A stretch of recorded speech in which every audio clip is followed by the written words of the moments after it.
Oh, no music? So,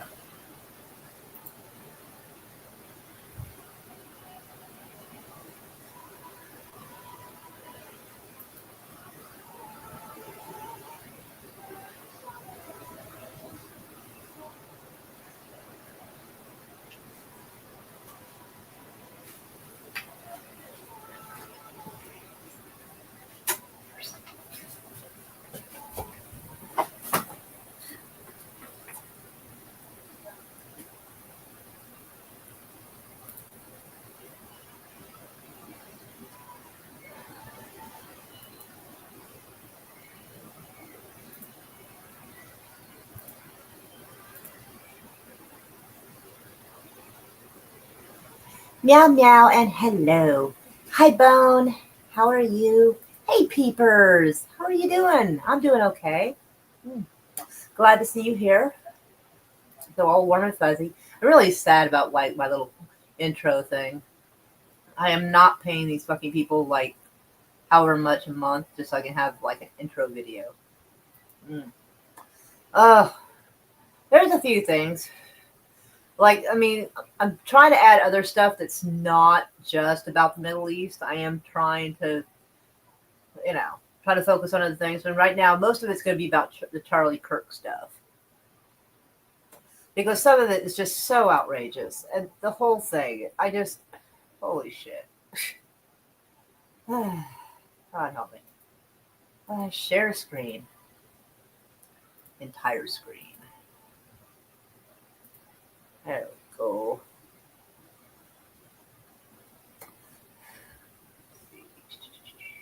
Over here. Nope. Yeah. Oh, there it is. All right. So I saw this, and yeah, I figured, like I said, I'll try to show that I'm interested in other stuff before getting into the Israel and Charlie Kirk stuff. The CDC removes disability as a reasonable accommodation for remote work. Backtracks after union pressure. Now that's crazy. How is a disability not a reasonable accommodation to work remotely? What the fuck? Like, what about people who are like paralyzed from like the neck down and have like a little mouth thing they can do work with, on the computer? Like, is that including them? Well, I haven't read the article yet because I want it to be a new and a surprise for both of us. Sorry. Shit.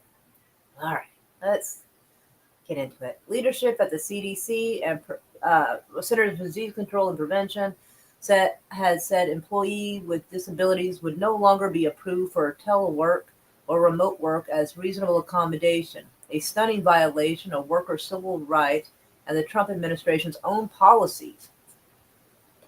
I thought that policy was there long before Trump, but whatever.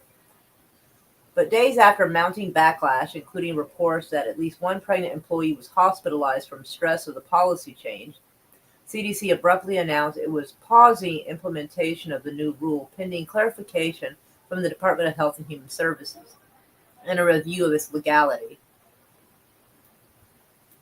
The AFGE Locals 2883 and 3840 said that the CDC's move to indefinitely halt the approval and renewal of long-term telework as a valid, reasonable accommodation for employees with disabilities is the most sweeping civil rights violation against federal employees in decades. Union leaders emphasized that the decision to pause enforcement does not erase the underlying violation, which they argue remains unlawful under federal disability rights law. I agree, that's insane. Wait, how could anyone think that was a good idea?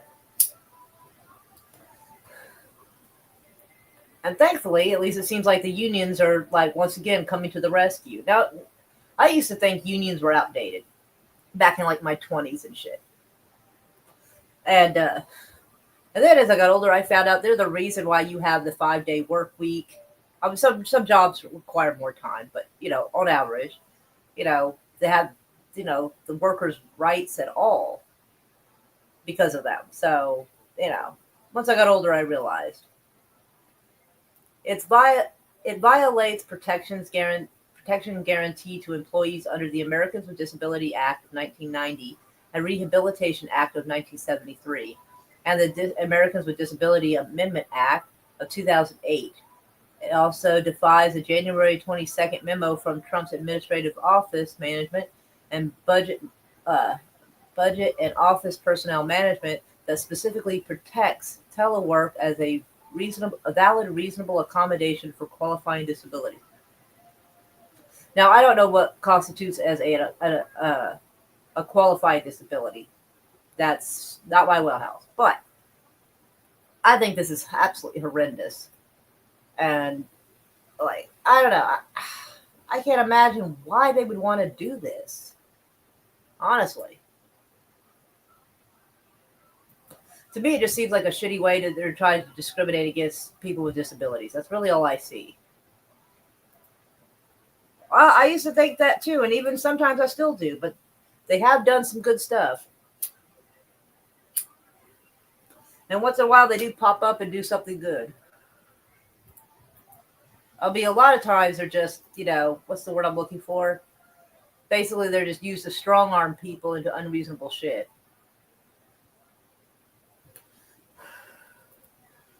And how are you doing today, Gorilla? It's good to have you here. All right, let's go back to this. But yeah, I hope we find out more about the clarification of what they're doing, and see what they consider to be, qualifying. I don't know. But anyways, next article. Now this, why is this here? Oh, okay, that was supposed to be over here. So, if I remember correctly, the UK was going to consider recognizing Palestine as an actual official state. So I think it's really interesting that there's been talk about that coming out of the UK. And now Israel cabinet approves Netanyahu's confidant as Israel's ambassador to the UK. This article's from 3 days ago, but still. The timing is just fucking wild, is it not? All right, I don't know how to pronounce that, so we're just going to call her Braverman, because I do believe it's a woman. Let me see. Yeah, I believe. Yeah, I think that's her. Although they're showing her name to be different. Down here, it's showing it to be Zipsy Hovartly. So I'm not sure why they're calling her Braverman. So I'm really not sure about what that's about, but whatever. Anyway, the Israeli cabinet approved the appointment of Prime Minister Benjamin Netanyahu's chief of staff, Braverman, as Israel ambassador to the UK on Sunday, a few hours before the UK announced its recognition of Palestine state and the shadow of tense relations between the countries. Yikes. Sounds like they're sending someone in there to strong arm the UK, it looks like. Oh, okay, I see. Braverman will replace Tipsy Hovertley. So that's who's being replaced right here. Okay. Who was also appointed by the Prime Minister. So apparently the first one wasn't getting the job done, so they're bringing in someone else. Oh, for heaven's sakes. Prior to serving as Netanyahu's chief of staff, Braverman was the cabinet secretary and is considered very close to the Prime Minister. Before that, he was a CEO of the Education and Cultural Institute of Central Israeli city of Ness Ziona and the spokesperson for its municipality. The Appointments Committee and Civil Service Commission ruled that Braverman's skills amount to special qualifications that make him worthy and suitable for the post. Foreign Minister Gideon Sayar says that since the start of the war in Gaza, as well as Britain's 2024 election, there has been sensitivity and complexity between the countries. It is therefore of great importance to appoint an ambassador who is aware of the sensitive core issues and is able to navigate the challenges on the agenda. Well, the UK wants to recognize Palestine, and they're like, well, that's some challenges to navigate. So, yeah. So they're sending someone into strong arm. Like, you already know what I think of it. Braverman is expected to serve as ambassador for 3 years, even if there is a change in government, and has signed a conflict of interest contract. Despite tense relations, a good working relationship with the UK is vital for Israel. The UK is a permanent member of the UN Security Council, a member of NATO, and the Organization for Economic Cooperation and Development. Braverman is suspected of trying to change the timestamp of the conversation that took place the morning of October 7th, 2023, in a way that would benefit the Prime Minister. Holy fuck, I didn't know that about him. Ooh. And that is fucking crazy. So the person who tried to manipulate evidence from October 7th is being sent to strong arm the UK. Oh, fucking boy. Whew. Well, damn. That's shiesty. That is very fucking shiesty. I'm not gonna lie. Damn. He was reportedly asked to alter the conversation's timeline to show that on October 7th, Netanyahu issued instructions about security crisis to his military secretary, Avi Gil, in the first conversation at 6:29 a.m., not in the second conversation at 6:40 a.m., as it actually happened. According to information Haaretz has obtained, Netanyahu was first notified about the start of the Hamas attack around 6:29 a.m., immediately after sirens began sounding across the country. He was at home in Sisera at the time. Major General Avi Gil quickly notified Netanyahu by the regular phone about rocket barrages fired from Gaza. He told Netanyahu that, in his opinion, this was a surprise attack by Hamas based on information he had received a few minutes earlier, and that senior defense officers would intervene later in the morning to assess the situation due to unusual activity in Gaza. That's such a strange... So that sounds like a stand-down order damn near. Wow, fuck. Oh, damn. Oh, that is interesting. Oops, had that highlighted. All right. Next article. So I was looking at this stuff, and I don't know, like, it looked odd. Rifle behind Charlie Kirk's killing may be untraceable relic from World War I. And I was like, huh. Authorities said the gun used in killing Charlie Kirk may be decades old, untraceable rifle. Prosecutors and officials identified the gun as a Mauser Model 98 30-06 caliber bolt-action rifle, a type originally manufactured in Germany for military use during both World Wars. It may predate the U.S.'s law enacted in 1968 following John F. Kennedy's assassination, which required firearms to carry serial numbers or other identifying marks, making it hard for law enforcement to trace. I did not know that's when serial numbers on guns started. I did not. I just learned something. Authorities said that the firearm belonged to the grandfather of Tyler Robinson, the 22-year-old Utah man accused of assassinating Kirk. Police allege Robinson may have deliberately chosen the rifle because it's difficult to trace. Well, I mean, that would be smart. Robinson himself appeared to echo that reasoning in a message to his roommate just hours after the assassination.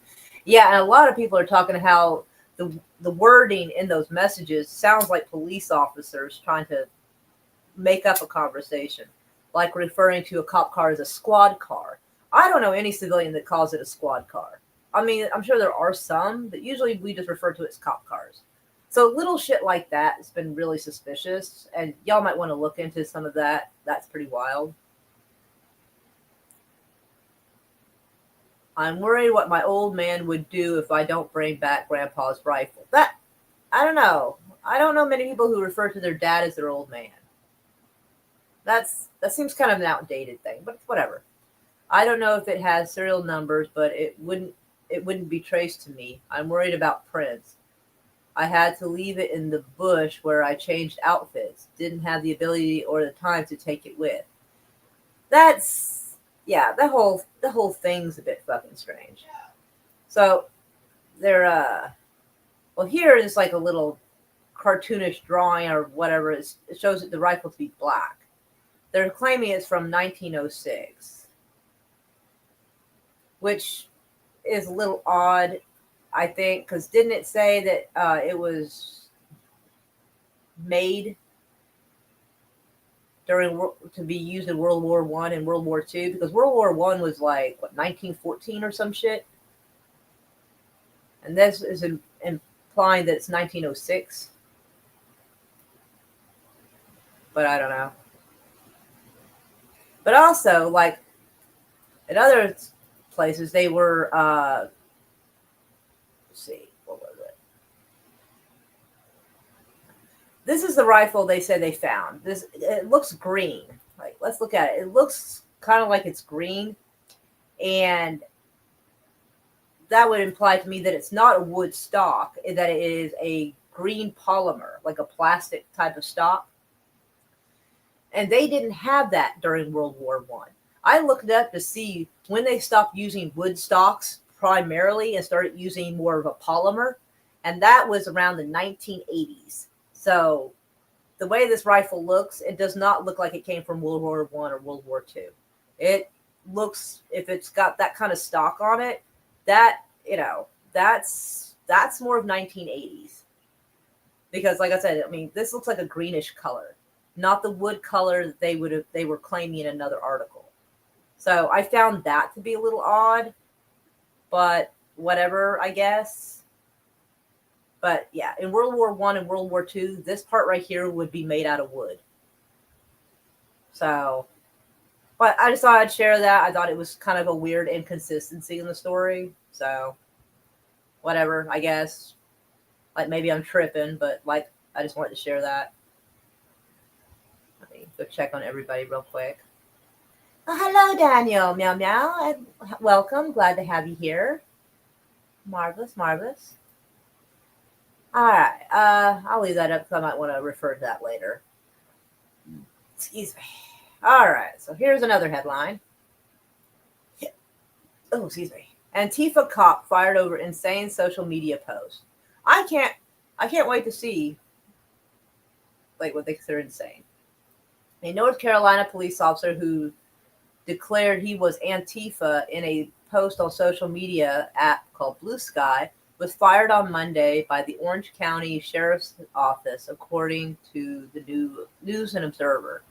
Brian Edwards, 37, served as a detention officer for the agency while making posts and had been promoted to corporal in May. Edwards' post included calls for subjecting traitors to war crime trials and hinted at executing them. I mean, to be fair, nobody really does it anymore, but traitors and war criminals, like the law in the books is that they are supposed to be executed if found guilty.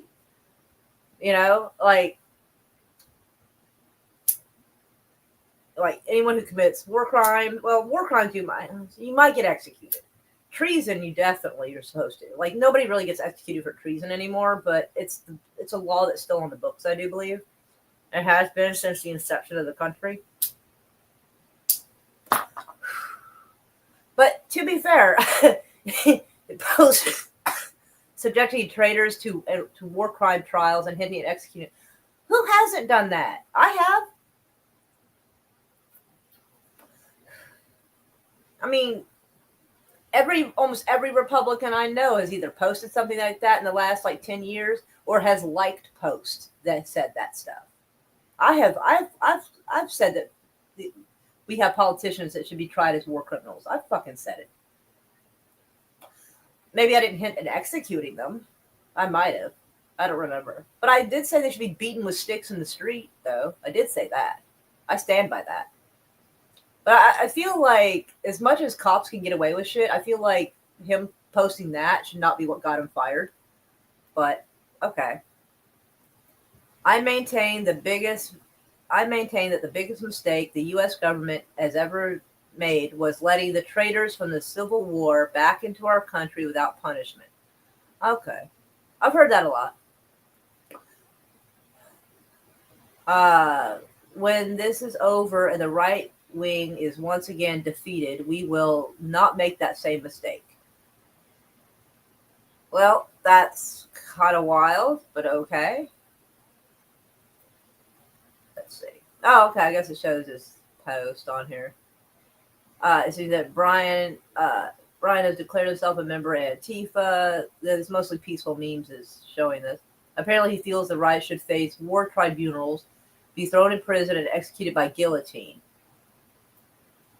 I mean, I know I've seen the right talk about the left the same way, but I'm not gonna lie, he looks like he would be Antifa. Like I know, but like not even like the cool parts of Antifa, but like the ones that just can't get a date.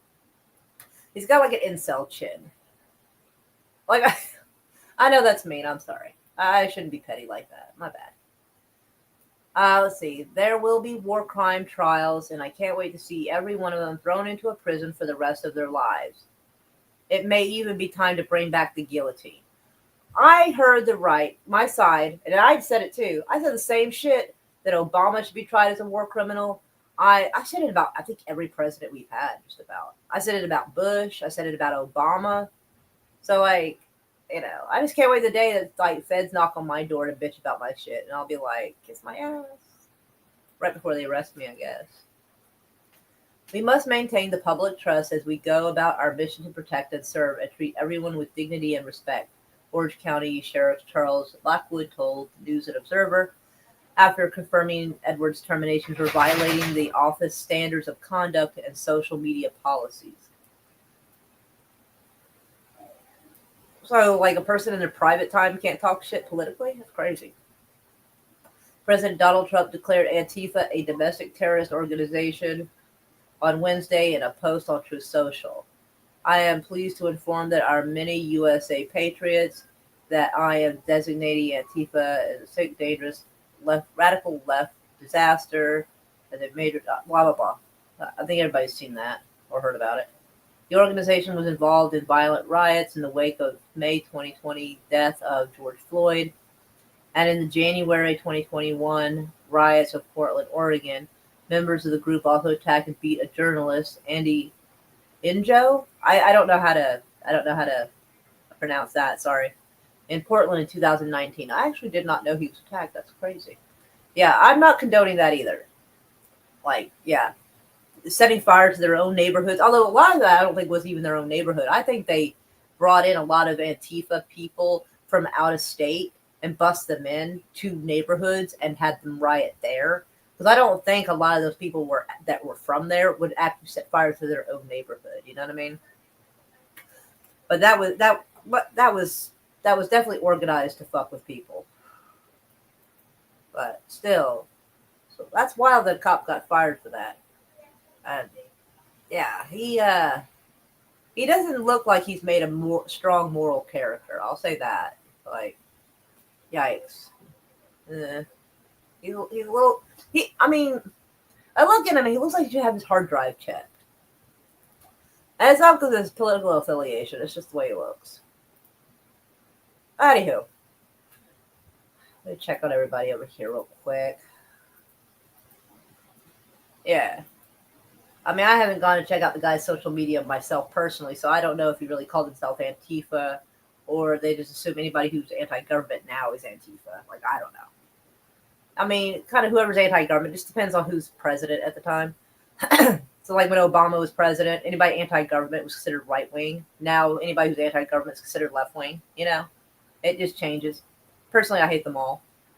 So, San Diego Navy doctor removed from role after transgender healthcare reference flagged on social media. Oh boy. Yeah, this guy is fucking nuts. But anyway. A San Diego Navy doctor has been removed from her leadership role and is now under investigation after her social media profile caught the attention of a right-wing activist and the United States Defense Secretary Pete Hegseth. U.S. Navy Commander Janelle Mara, who has served on active duty in the Navy for 17 years, was the medical service director of the Expeditionary Medical Facility 150 Bravo, a Navy unit in San Diego trained to provide medical care and to support military operations. Her LinkedIn profile was flagged in a post by a right-wing account on X called Libs of TikTok on September the 4th, calling out Mara for including her pronouns on the page. Sorry, someone give me a pack of cigarettes. Anyway, for including her pronouns on a page and listing a job title of Deputy Medical Director for Transgender Healthcare. So fucking what? Honestly, so fucking what? Like, I thought our biggest argument about the trans thing was the trans people influencing kids and trying to trans the kids. This is an adult. This is an adult, a 17-year veteran of the military who, because she's, works with other military members, they're all over the age of 18. So this is not even somebody who's trying to trans the kids. But apparently somebody went looking around on her profile, saw that she called herself she, her, freaked out. Honestly, in this day and age, sometimes you do have to put down your pronouns just so everybody knows what you're going by. Some people look a little more masculine than others. Who knows? I've seen some women who look kind of like dudes. I've seen some dudes that look like girls, even though they weren't trying to. Like, I've called someone sir the wrong time before. It didn't go well. So a heads up would have been good. But whatever. The post tagged Hegseth and asked him to look into it. By that evening, Hegseth had reshared the post with the message pronouns updated. She, her, fired. How fucking professional of him. While Mara has not officially been fired, is still working as a physician at the Navy Medical Center in San Diego clinics. She has been administratively removed from her leadership position for loss of confidence in her ability to lead, and is under investigation for violating social media policy. What social media policy? All she did was describe the fucking job she does.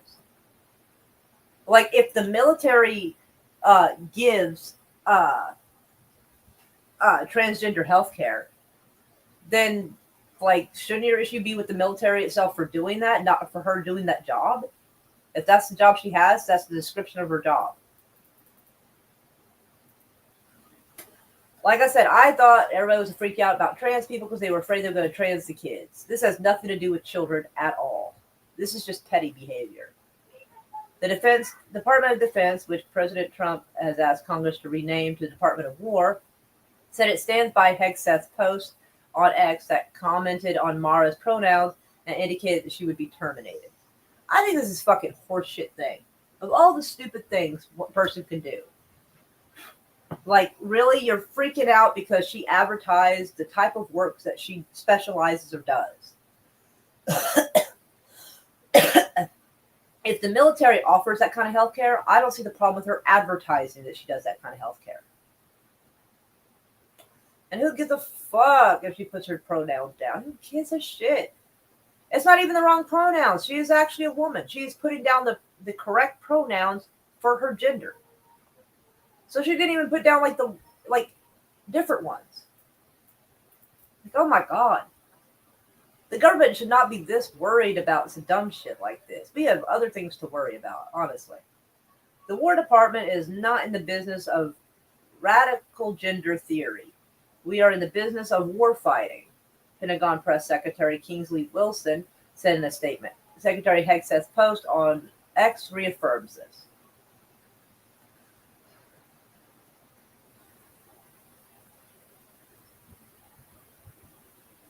Okay, that's yeah. Well, the War Department, as it likes to call itself, is not in the business of radical gender theory. Well, the War Department has nothing to do with this, really. I mean, this was a medical thing. Ugh. I never thought that somebody so high in government would be willing to target individual people. Well, surprise. Said Mara's wife, Cassandra. Oh, okay, so Mara's got herself a wife. All right. They're willing to put somebody in the military on the front page and be like, get her. Yeah, they really fucking did. Mara could not be reached for comment while she's under investigation. Active duty service members' social media accounts have been under close scrutiny this month. Multiple members are reportedly under investigation or have been suspended for posts on social media critical of conservative activist Charlie Kirk following his recent assassination. Many other posts are publicly flagged by accounts such as Libs of TikTok. So Libs of TikTok are literally going out of their way to target military members that they don't agree with. And I'm sure Charlie Kirk stuff is top of the list, but apparently they're just looking for anything from anyone.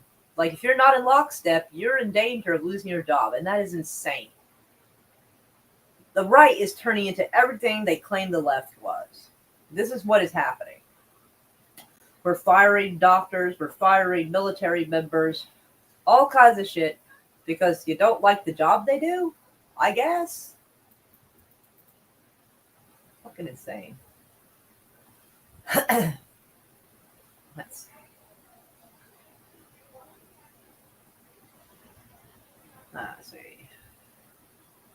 Nick Usher, a communication associate professor at the University of San Diego, who focuses on technology, politics, and the news media, says that Libs of TikTok is akin to the organization Watchdog Group, but knows that the situation isn't new. Opposition research is a tactic that has been used by political activists for decades. You come through somebody's past and you will find things that could discredit them. You use that in order to help you achieve your political goals. And now the difference now is that it has been democratized. I don't know how to say that. Sorry.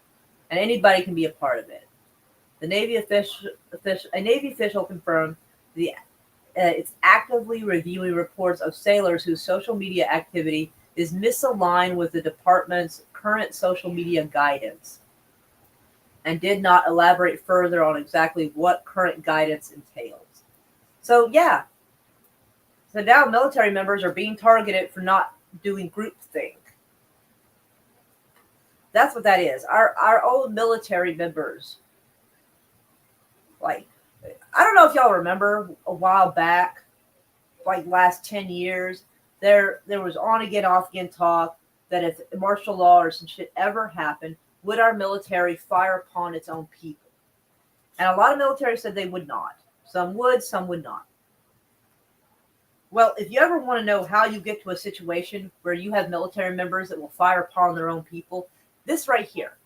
And I say that because anybody who might actually disagree or refuse that order are being removed. Anybody who might not agree with the War Department's fucking idea of shit are being systematically picked out and targeted.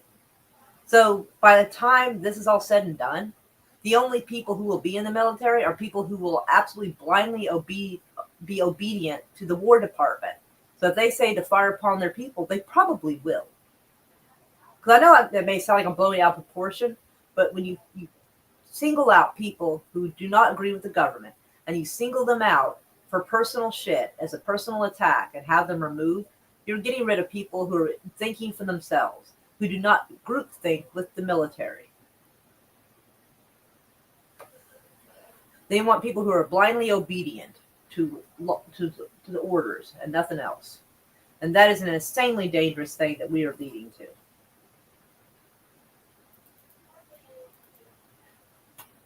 I will drop this also in the chat so you guys can review it on your own time as well. Let's see. He's a dozen donuts away from being... I know, right? He was.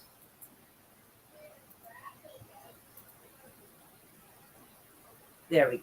Oh, apparently that was a very big link, so some of it did not come across correctly. I don't know why it did that. Sorry. Next article. Oh, wait, hold on. Mara has spent much of her medical career in San Diego. She completed her internship and residency in family medicine, at the Navy Hospital in Camp Pendleton in 2011. According to the American Medical Women's Association, she completed a fellowship in primary care sports medicine at the Naval Hospital a few years later. She's also experienced presenting on health care for the LGBT community and women, which she describes on her LinkedIn as the focus of her work. So they're basically going to fire a perfectly good doctor.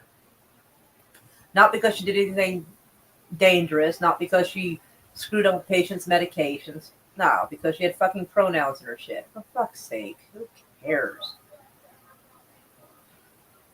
We really need a more libertarian government. We really do.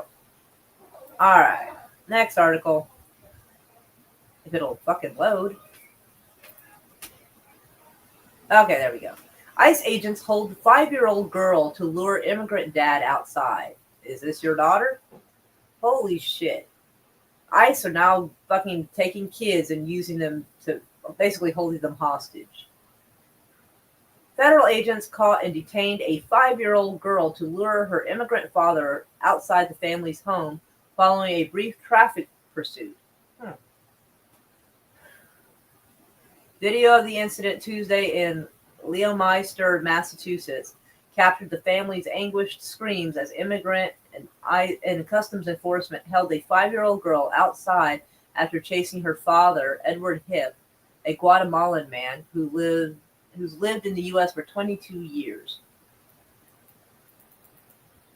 Is that your daughter? Come here so I can see those IDs, one of the agents said, according to the video. The girl's mother tells the agents her daughter is on the autism spectrum and begs for her return, saying the agents grabbed the little girl as she followed her dad and was trying to follow her dad inside.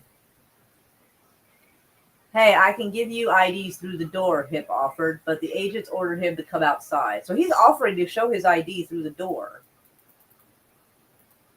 The mother called the police and reported harassment by ICE agents, and officers came to the scene and returned the child to her family, as they should. Children, especially small children, should not be used as a manipulation tactic by officers of any kind. Like, no. Leave the grown folks shit to grown folks. Don't be holding children hostage. No. Fuck no. That's creepy. And hell no. ICE agents threatened us, saying that if we didn't open the door within 15 minutes, they would enter the house. However, federal agents returned to the house 2 days later, pulled Hip from his car, and arrested him, and he's now being held in an ICE detention center in Plymouth. Well, damn. That's insane. And really, they could have just kind of done that in the first place instead of, holding a child hostage and using her as leverage. That's bad guy shit right there. Officers came out from behind my house and arrested him and took him away. We are not criminals. That's wild because, the fact that those ICE agents were hiding behind their house waiting for him to come out. They were staked out on his property. And from what I'm seeing so far, they didn't have a fucking warrant or anything. Both Hip and his wife are have an active asylum claim and are the parents of 2 children born in the U.S. And a neighbor questioned the actions of the immigration agents who held the little girl and arrested her father. The use of bounty hunters and officers without a warrant should be investigated, said the friend and neighbor. They had them cornered. We don't know if they're still there right now. They came out from behind the house, got in through there, and tried to get in the windows. They sound like a bunch of fucking thugs. Honestly. I mean, there's a reason why there are warrants that you have to get. And if you don't use them, then you're basically telling these people they can just go anywhere, do anything they want, grab anybody they want, without any probable cause or anything else. It's nothing but absolute madness.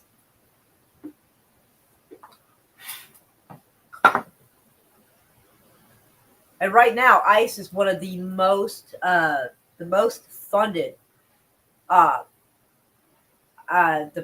departments there are. They get more funding than most police or fire departments or anything else. I forget how much, but the amount is insane.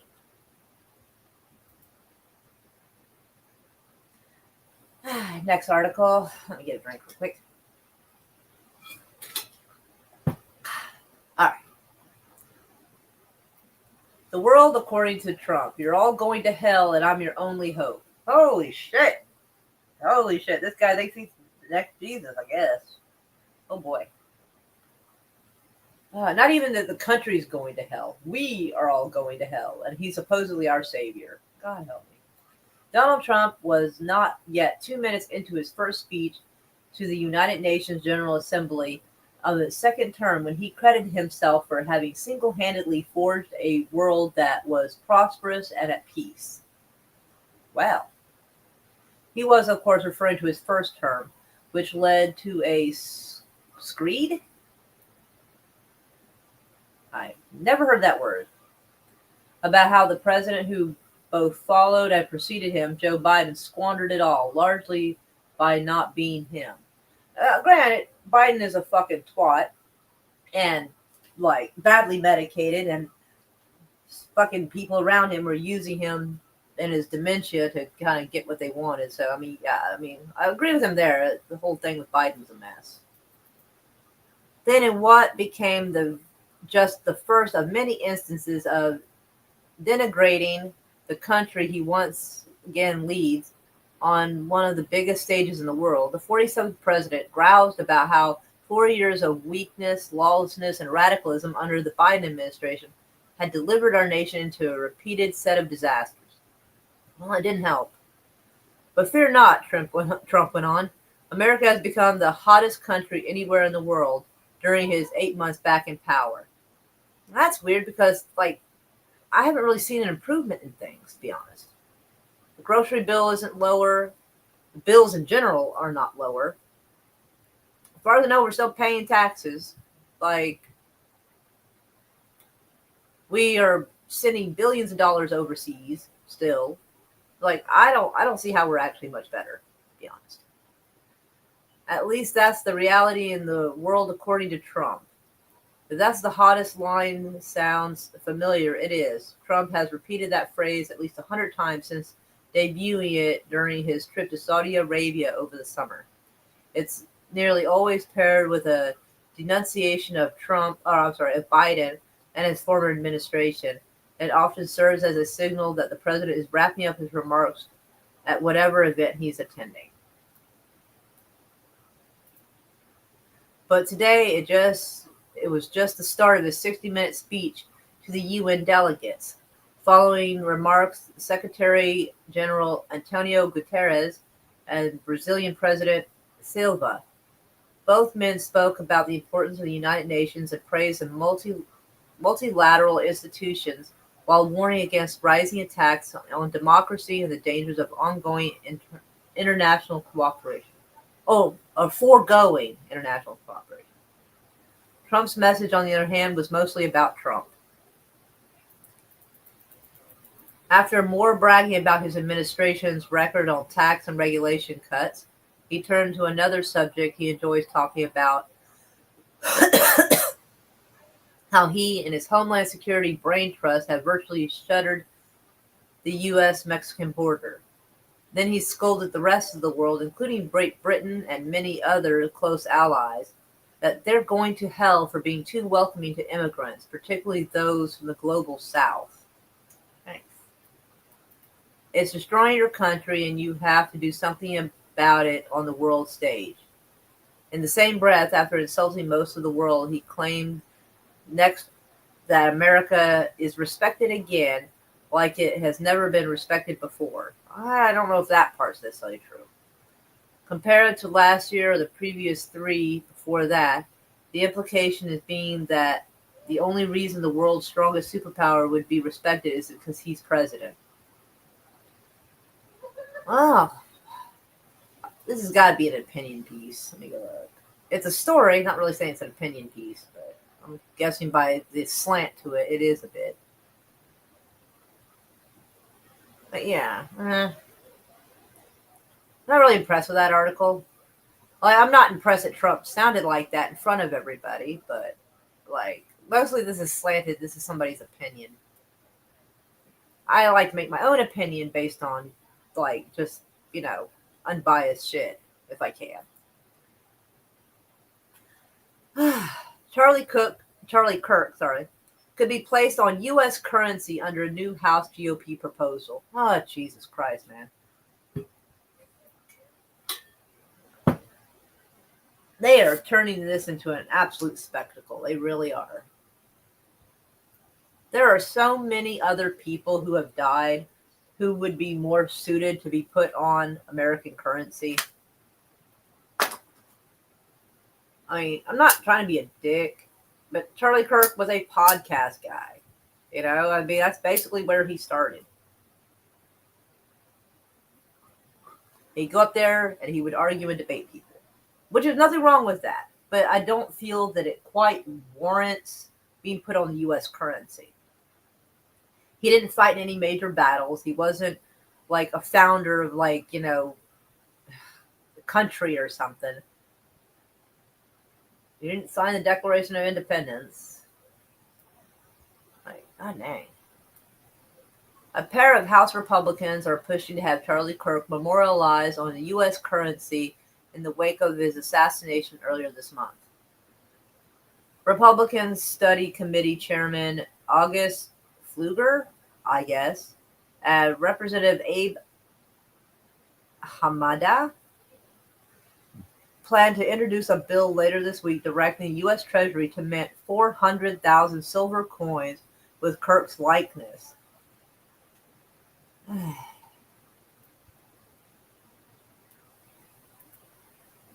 It's the latest proposal in a litany of bills and resolutions introduced by Republican lawmakers to honor the conservative activist after he was shot during a college campus speaking event in Utah. A litany of bills. So there's going to be a whole bunch of bills they are pushing because of Charlie Kirk's death. They are going to do the absolute most they can with this death. I don't remember who said it, but they said never let a good disaster go to waste. Well, they're fucking not. That's for sure. The coins would be considered legal tender and would have Kirk's image on one side and featuring the words, "Well done, good and faithful servant," on the other.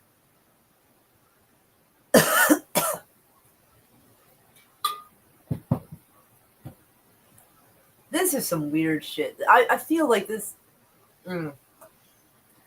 These people are turning into fucking idol worshippers. And the book speaks against idol worshipping, but that's kind of what they've done. They're treating this guy like he's Jesus. And like I said, I'm not trying to insult Charlie Kirk. I'm not. But the guy was not Jesus. These people are just idol worshipping this guy. And it's wild and it's kind of creepy in some places. It really has been. But anyway.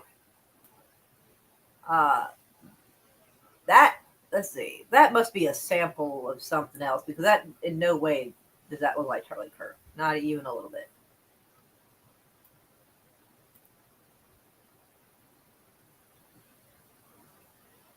Let's see. They would also be inscribed with Kirk's full name, Charles James Kirk, which low-key makes me want to watch Star Trek a little bit. But the year 2026, as well as the U.S. full name and motto. The coin's final design would be selected by the Treasury Secretary in consultation with the sitting president, in this case, Donald Trump.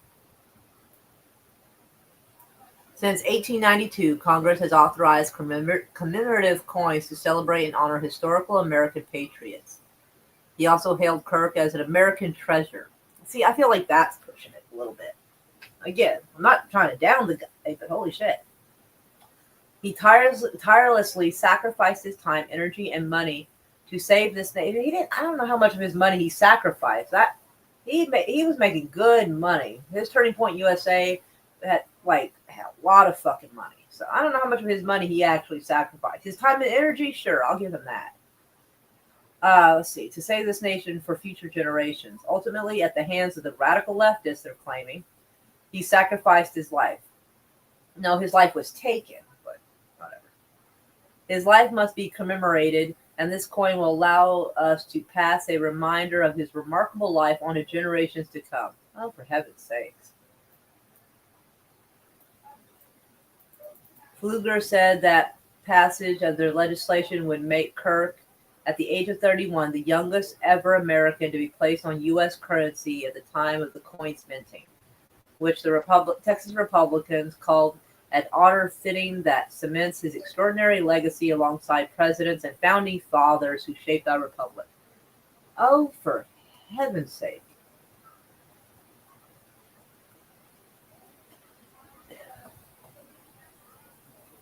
this is entirely too much hero worshiping.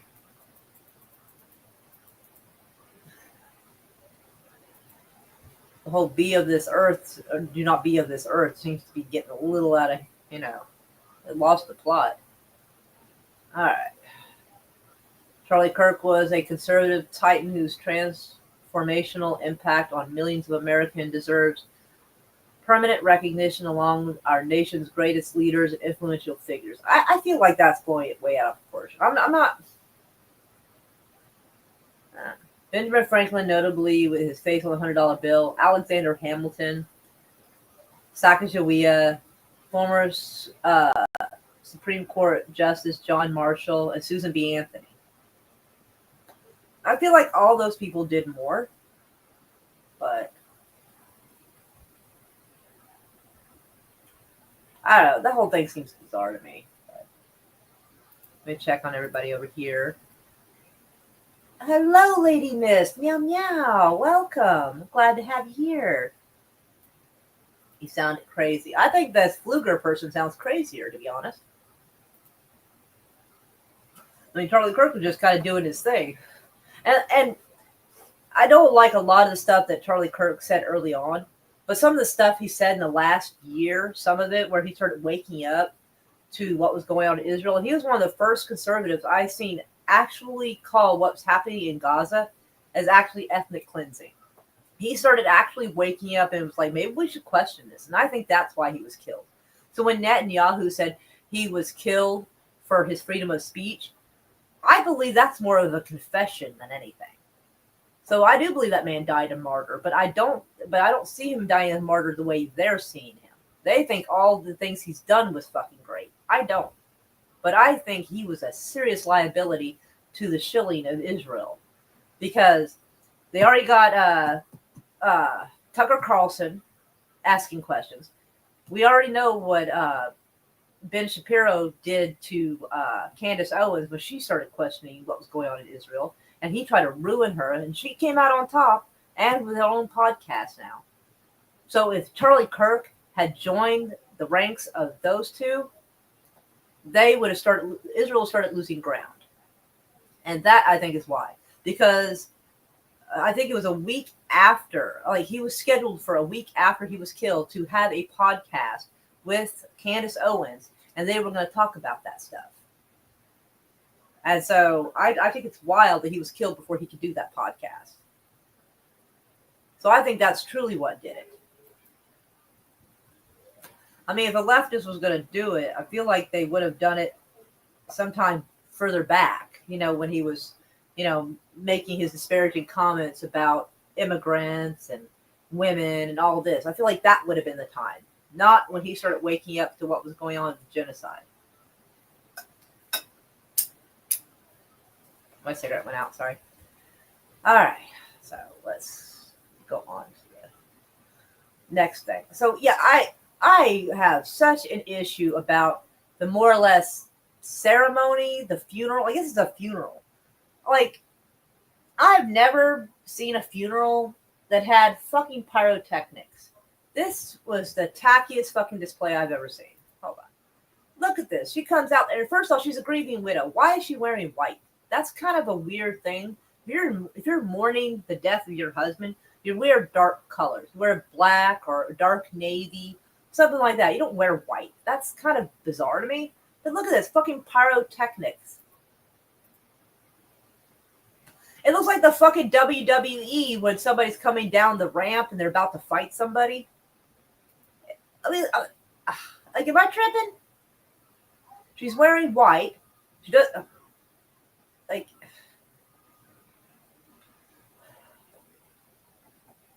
and I feel like at the very least they're exploiting this woman to grift as hard as they can about Charlie Kirk. Because and a TikToker brought something up, and and he's absolutely right. He didn't even no, it wasn't. It was Nick Fuentes, and he said that she didn't even get the keynote address. Like, she didn't even get the keynote speech. Trump did. She didn't even get to open and have the main speech. If that's his widow, she should have. And where was his parents? That's weird. Where was his like childhood friends? Where was his cousins, his aunts, his uncles, his mom, his dad? Why were they not there? Why would they not show? Don't you think that's odd? This turned into a fucking political rally is what it turned into. And why they're grifting, I don't know. Because Turning Point USA is worth fucking tons of money. Fucking tons of money. And I have no doubt that he left her a fat life insurance policy as her beneficiary. I can't imagine he didn't. You know what I mean? When my dad died, he left us $250,000. I can't imagine that she wasn't left with a shit ton more. You know what I mean? And we're poor. We're poor people. There's no fucking way that she needs to grift money at her husband's funeral. Like, I'm sorry, but that's tacky as hell. But pyrotechnics. That is the weirdest fucking funeral I've ever seen. Like, that is just, I can't with that shit. But there is some interesting talk going around. Because apparently, if you Google Erica Kirk and Romania, after she won the Miss America or some shit, Miss USA, I don't remember what she won, but she was like 17 at the time. She won some beauty pageant that Trump runs, mind you, or did run at the time. But apparently she set up, and how you do this at 17 is beyond me. She set up some sort of Christian missionary charity thing where they went to Romania, and there was after they got there started being an unusually large amount of children going missing. So the government of Romania kicked her and her foundation out of the country. I'm just saying, that's a little weird if you also include the fact that she won the beauty competition that Trump owns, and Trump's on the Epstein list. You see what I'm saying? You see how fucking bizarre this gets? And maybe it's not connected. Maybe it's not. But I'm saying it looks fucking bizarre. And y'all can go ahead and Google Erica Kirk, Romania, and see what you get. I'm just saying, you can go look for yourselves. And I thought, what if? So I Googled Israeli honeypot spy. I Googled that. And it says this. And look whose picture shows up in that. Charlie Kirk and his wife. And the article, and this is what gets me. This is why I don't know why this image is chosen. Because this article here came out in 2010. Israeli rabbi blesses honey trap sex for female spies. Let me click on this. October 8th, 2010. So I don't understand why her picture is attached to that article when they didn't get married until like 2021. And they met in Israel, mind you. You could add that to the list of what the fucks in that. So after she was kicked out of Romania, I guess she was in Israel doing whatever the fuck it is that she was doing when she met Charlie Kirk. Let's look. Oh, well, I already have that open over here, actually. So.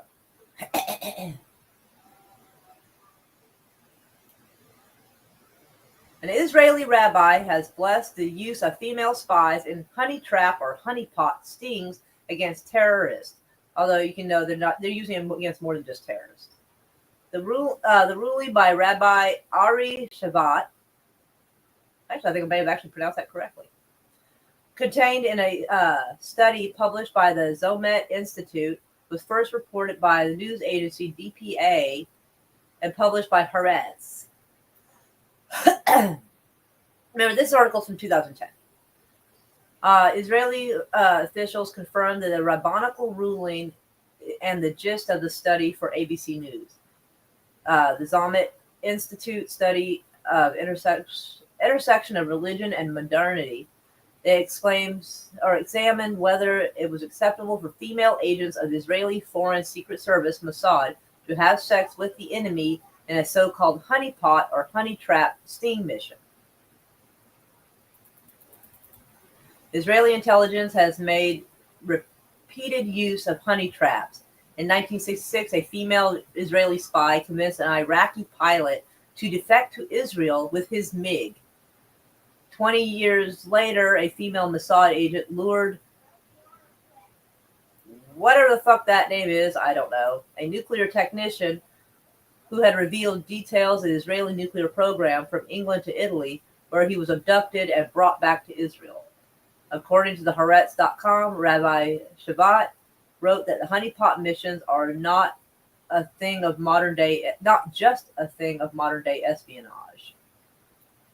In fact, honeypot missions are rooted in biblical lore, according to the report. Queen Esther, who was Jewish, slept with the Persian king around 500 BC to save her people. And the report noted that Yael, the wife of Heber, slept with an enemy chief of staff, Sisera, to tire him out and then cut his head off. Thanks. However, there is a catch for married honeypots. If it is necessary to use a married woman, it would be in the best interest for her husband to divorce her after the sex act, And then after the sex act, he would be entitled to bring her back. And I thought it was interesting because someone brought up that Erica Kirk had been previously married to somebody. I'm not sure who she was married to. We'd have to go look that up. But if she got divorced and then married Charlie Kirk, and she was a honeypot, I'm just saying, doesn't it look a little weird? I mean, I know people get divorced and remarried all the fucking time. I know this. But you see how this could be a cool fucking story? It looks interesting.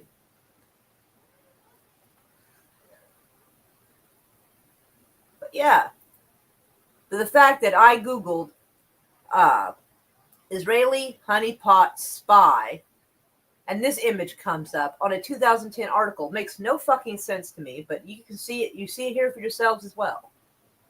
I'm not making it up. I couldn't make this up. So I think she might have been a honeypot. Now, don't get me wrong. She probably does miss him. She probably, you live that long with somebody, have kids with them, you've got to feel something for them. So I don't doubt that she does miss him. I don't doubt that she does grieve him. But I'm not entirely sure that he wasn't somewhat, lured into this and she's not a honeypot. You know what I mean?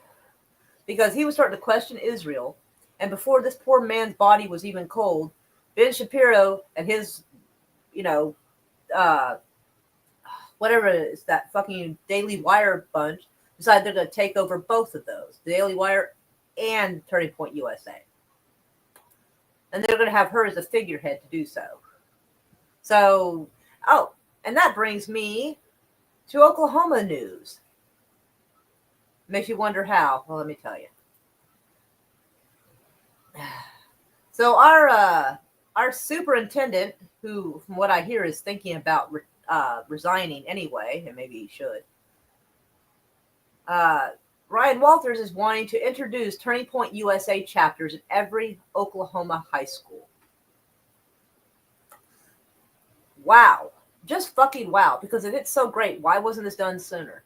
I think that now the Zionists have taken over Turning Point USA, now they're going to be pushing this agenda into your fucking high school and to your kids. Thankfully, my daughter's not going to be a victim of that particular bit. Now she's old enough to vote. So there'll be no Turning Point USA for my daughter. But it's weird. So State Superintendent Ryan Walters plans to introduce Turning Point USA chapters in every high school in Oklahoma. Damn. Sparking mixed reactions from educators. Well, you can best believe that if Oklahoma educators speak against it, they're most likely to have their job put in jeopardy. This is going to be forced on teachers and kids. Why do I have to have an ad right there? What a stupid place for an ad. All right. The decision came after the death of the organization's founder, Charlie Kirk.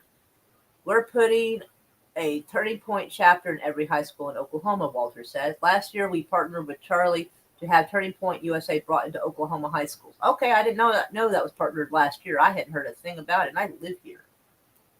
Oh, now we can close that out. Schools need 3 interested students to start a club, according to the Oklahoma Department of Education. The department said that there's already 18 Turning Point USA club chapters on high school campuses in the state. Oh, I did not know that. Walter said that these local groups will engage in discussion about the founding of the country and American values and civic activity. We want you engaged. We want you open discussion. We want back and forth on these issues. We want you here. We want you whether you agree or disagree. I like how it sounds, but I don't know how long that's going to last. Because Oklahoma does not like a lot of open discussion about things sometimes. So, I don't know. And this would be Ryan Walters here for those who are not from here. And he's a shisty little fucker. I met him on the campaign trail in 2022 when he was running for this position. You ever met those people that you feel like they're about to sell you a shitty ass used car? That would be him.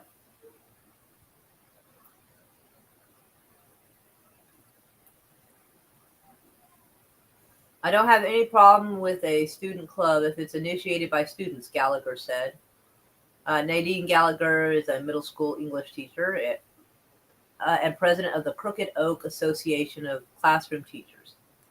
If a student were to pop up and say, I would really love to start a club, then I'm all for it. If that's what the students are interested in. And that's what the students need for whatever their reason, for social or something that they need for school. But I don't like forcing anything. And I agree with that. I really do. I do like the idea that someone wants to make a club, let them, but don't have it forced upon them. Because I feel like it's pushing more of this agenda. And this agenda, this Turning Point USA is going to be different now that Charlie Kirk is gone. And I've seen a lot of people, surprisingly, from the Republican side, which is what surprised me the most, is they don't want Ben Shapiro taking over Turning Point USA. They say an actual Christian is what is needed. So that actually surprised me, considering how much they've hero worshipped Israel. I was really surprised by that response they had. Caught me off guard. So so people might be like, "Oh, Turning Point USA would be so great for the high schools," but without Charlie Kirk there to overview it or oversee it, I think it's become a bastardized, twisted version of itself is what I think is going to happen. Because, as far as I know, he created Turning Point USA. He started it quite some time back, and it was his project. So now it's going to be used to indoctrinate kids and grift like fuck. Like, that's what I think is going to happen. That's how I see it. Anywho, so that is me done bitching about stuff. Shiesty little fuck. Right? Hashtag Okie News, right? How are you doing, King Jamie? I hope you're doing good. Hashtag Okie News. Well, we don't have a lot. I know we have regular dumb stuff in the state, but since that did tie in with the Turning Point USA, I figured I'd jump on that. I usually avoid Oklahoma news because most of y'all are from here, and stuff that goes on here generally doesn't affect y'all, as far as I can tell. So, I try to at least keep it to where it's everybody's problem kind of news. But was there something else I wanted to show you? I feel like there might have been. I think I did cover it, but I still can't get over his funeral. Like, that was such a fucking grift, and it was a WWE intro. Like, all those fucking pyrotechnics. And, like, Nick Fuentes, and the fact I'm even quoting Nick Fuentes twice in one fucking live stream is fucking unheard of for me, because I think generally he's a fucking twit. But he's been actually pretty on the nose lately. I'll give him that. He's been pretty on the nose. And he was like, even at the Oscars, in fucking Hollywood, when there's in memory of actors who have died, they show black and white pictures. The music is somber. Everybody has a moment of silence. Even at the fucking Oscars. This was a fucking production. This looked like some wild ass version of the RNC meets WWE with that fucking pyrotechnic show. And I'm like, he's not wrong. Actually, hold on. I might be able to show y'all, actually.